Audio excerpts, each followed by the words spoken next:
అచ్చం స్ట్రీట్ స్టైల్‌లో చికెన్ పకోడీని టేస్టీగా, అలాగే స్మూత్‌గా రావాలంటే ఎలా ప్రిపేర్ చేసుకోవాలో ఈ వీడియోలో చూపిస్తాను. చికెన్ పకోడీకి అలా ఉల్లిపాయలు నంచుకుని, కొంచెం నిమ్మకాయ పిండుకొని తింటూ ఉంటే అబ్బబ్బా! ఆ టేస్టే వేరే లెవెల్‌గా ఉంటుందండి.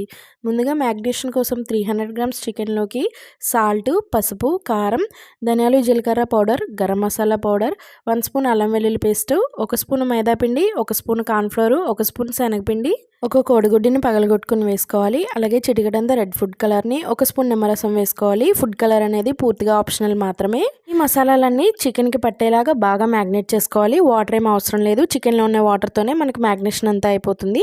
ఇప్పుడు దీన్ని ఫ్రిడ్జ్‌లో 1 అవర్ పాటు మూత పెట్టేసుకుని పక్కన పెట్టేసుకోవాలి.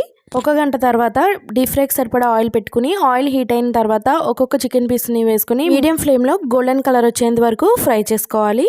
చికెన్ పీసెస్ అన్నీ గోల్డెన్ కలర్ వచ్చిన తర్వాత స్ట్రెయిన్ చేసేసుకొని ఒక ప్లేట్లోకి తీసేసుకోవాలి. అదే ఆయిల్లో కాజు, కరివేపాకు, పచ్చిమిర్చిని ఫ్రై చేసుకుని చికెన్ పీసెస్ మీదగా వేసుకుని నిమ్మకాయని, ఉల్లిపాయని పెట్టుకుని సర్వింగ్ చేసుకుని తింటే ఉంటుందండి. టేస్ట్ అయితే నెక్స్ట్ లెవెల్గా ఉంటుంది. తప్పకుండా మీరు కూడా ఇదే ప్రాసెస్తో చేసుకోండి. వీడియోని అయితే సేవ్ చేసి పెట్టుకోండి.